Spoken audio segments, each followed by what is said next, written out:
What is going on, YouTube? My name is Kyle. You have made it to Obsessed Auto, and today is a monumental day. I just had Brahms. No, anyways, today is a very monumental day. We got a flip car. I got paid for it, and we get to fix something on it. So the lower intake manifold gaskets are leaking. We're gonna do that job. This is the 3.4 liter GM V6. 3.4, 3.1. I think those are the two most notorious for the lower intake manifold gaskets going bad. They are both equally as amazing to do because the push rods have to get pulled out because the push rods the gasket, I guess, waves. Push rods go in through the gasket. It kind of intermingles. It is what it is. So nothing too crazy here. I've done a handful of them. I'll go ahead and bring you guys along for the ride. Probably do a whole lot of time lapsing. But yes, the application is a 2003 Monte Carlo LS with almost all the options. It's got sunroof. The only thing it does not have is leather or the 3.8 liter. I think it even has Bose. It's got the amp in the back. So, sold it just as it sits. I may get a wild hair somewhere. I may do a headlight restoration on it. I may not. I mean, it's sold. I made my money. We're just going to do a little bit more to it because it was a contingency of the sale. We're going to put the lower intake manifolds gaskets on it. So that's enough of me rambling about it. Let's get to freaking work. Got some stuff to get out of the way. And then we get that pulled in, get to work. It calls for about 6 hours via book time. Well, I think 5.7, 5.9, somewhere in there. Got oil, coolant, cheap filter, 180,000 mile car, nothing too crazy. The part number on the gasket set from Felpro is the MS98003T. This includes 3.1, 3.4, 99 to 05, GMC truck 3.4. The hell did they put? What? Truck with a 3.4. That's new to me. Anyways, includes the intake manifold gasket, lower intake manifold gasket, upper valve cover gasket, thermostat seal, distributor mounting. This might be the wrong gasket set. I didn't order it. It came with the car. I was just going to put it in stock for my next 3.1 or 3.4 that I buy. Anyways, enough of me rambling. Let's get to work.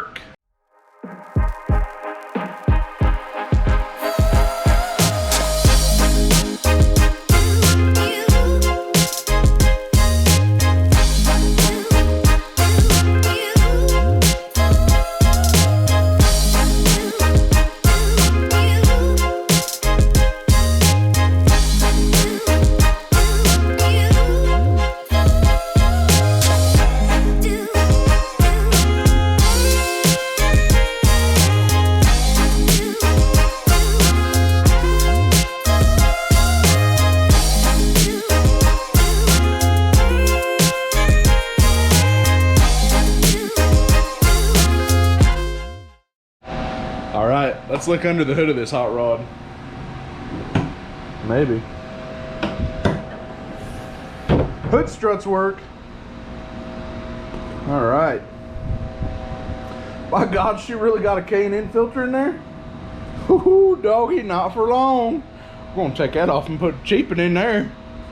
Anyways, so let's see. Power steering pump loosens and moves. Alternator off. Coil pack bracket, coil pack off. Upper intake manifold off. Coolant crossover tube off. Front engine mount off. Let's see. Obviously throttle body off. I'm going to leave the air box. EGR off. Valve cover off. Then we can get to the lower. So yeah, this is where we are with life. Fairly new battery, 5 of 20, just less than a year old. Super Start, got that from the beautiful, beautiful store of O'Reilly's. It's enough of me trying to be funny. Let's freaking get to work. got a random drip. Freaking rain. So, if I recall correctly, you need like 3 or 4 different sockets. You need 8, 10, 13, 15. I think that's all you need. Might be wrong, but I think with my brain. So let's see what we can do here and get to work. It's only work. Easy peasy.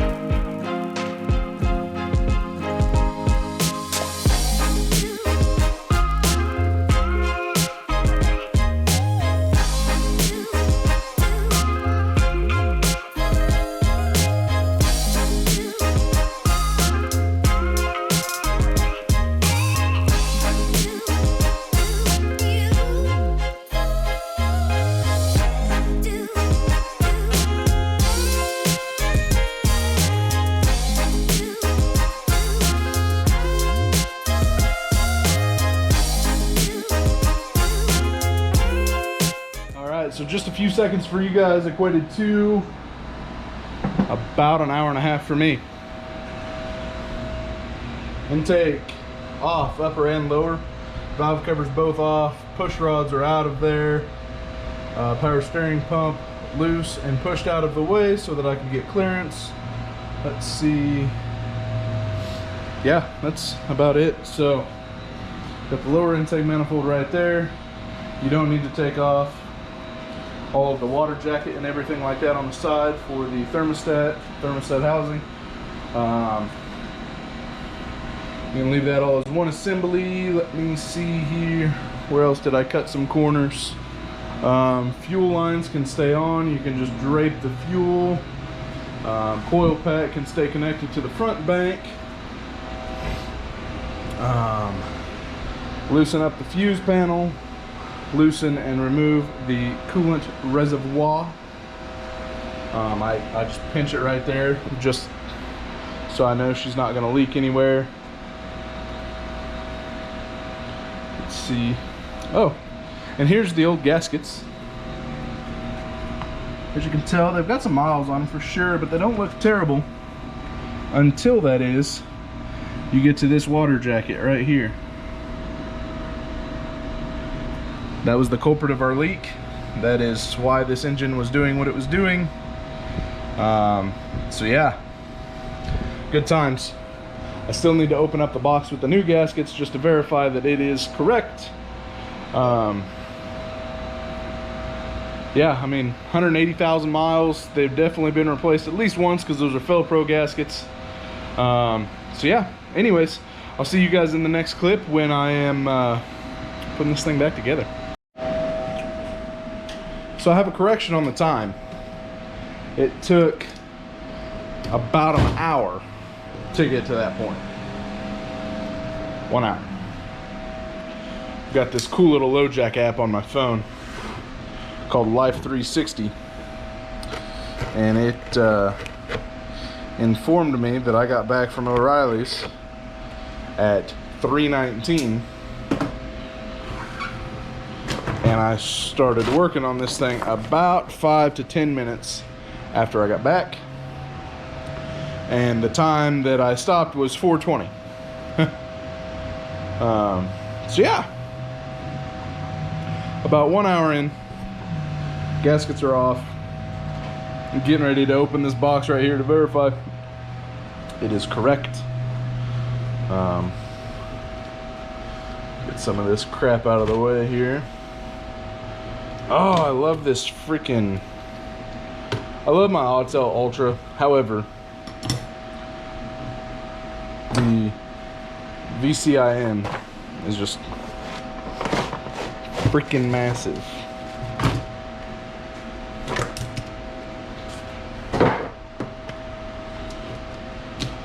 Looks right to me. Uppers. Don't need that where I'm going. valve covers, lowers, miscellaneous. This is no cracks. Cool. I've got about 16% battery, so I'm gonna decide what I want to do, if I want to bring you guys along for the ride the whole time or what we want to do. There's this kiddo right there. So I might start a time lapse going back together and see what happens to the battery. I do need one additional piece. It is that U vacuum line right there. I will probably just go get some bulk line, make my own, because I'm sure that pre-bent little banana hammock is more than I want to pay. So I'm gonna get the RTV off of the Valley and start reassembly. So hope you guys are liking it so far. If you are, please drop that like button. If you are not subscribed, please consider subscribing. I'm sweating.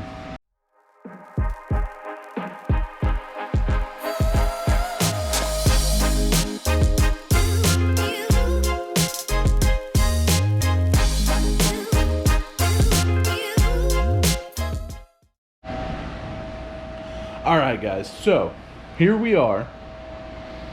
I don't know how many hours later, but it was bedtime, bath time, toothbrushing time. So we got to take a break from the car. We are officially back. This is where we are. So got valve covers back on, lower intake obviously. Let's see, fuel injectors, upper intake, EGR's on, evap's on,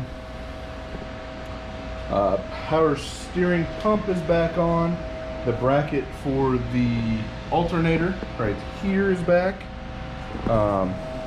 Getting down to the nitty gritty, I probably have about 20 or 30 minutes left on this.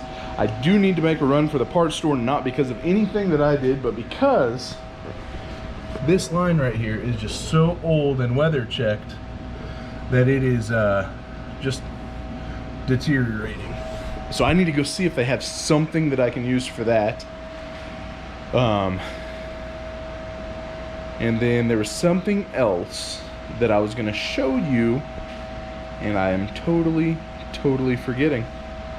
So yeah, throttle body needs to go on yet. Right there. Engine mount, strut brace,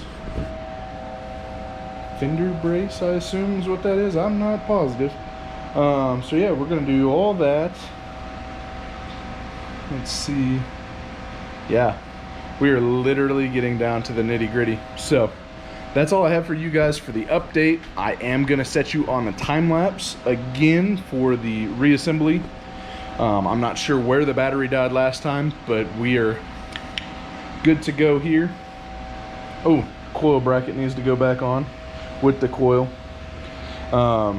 So yeah, I mean, we're making progress. So let's get back to it.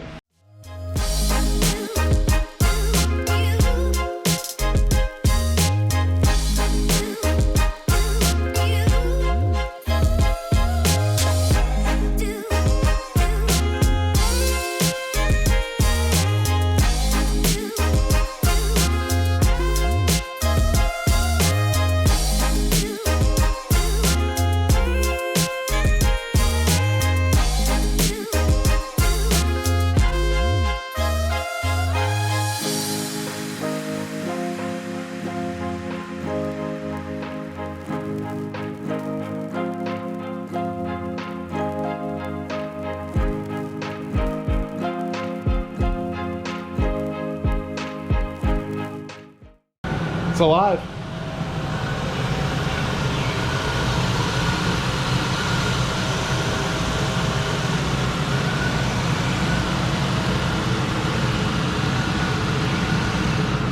Got the heater running full blast. We're gonna let temperatures get up a little bit. I'm gonna get it in the driveway and we're gonna crack open the what am I trying to say? The bleeders, for lack of a better term. So everybody complains about these engines, says that they are a complete nightmare to bleed. They're not too bad. You crack that little guy right there, this little guy right here, leave the radiator cap slightly off, and fill up your reservoir.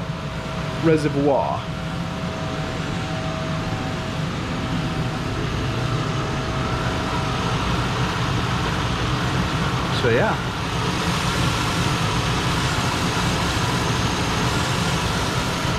I like it when things work the way they're supposed to. I like it. Alright, so we're gonna do 7mm, because that's what we need. I'm gonna just pop it on a quarter drive ratchet. We're gonna go ahead and just break it right off. That's what we're gonna do.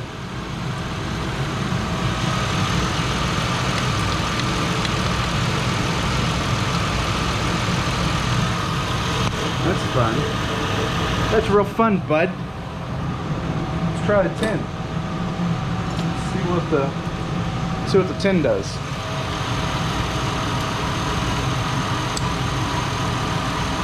Absolutely not a freaking thing, bud.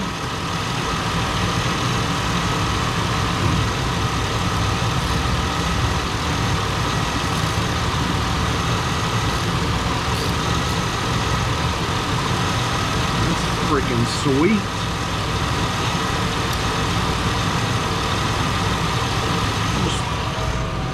That's fun. Didn't see that. So yeah, let's get this thing pulled outside and get it burped. Alright, we're out here doing the bleed procedure on this bad boy. We're gonna go ahead and tighten this back up. Maybe we are. Holy smokes. There we go. Alright, got that one. That one's good. Got the cap on, so we are pressurizing the system up for the first time since the intake manifold gaskets have been replaced. I've got the heater on full blast, etc., etc.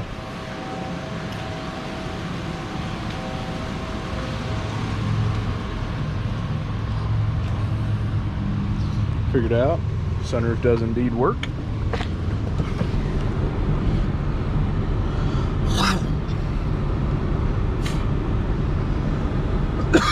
The heater sure as hell works. Goodness gracious. So we're going to cruise up here to about $2 grand. Keep an eye on that temp gauge. Should stay fairly consistent.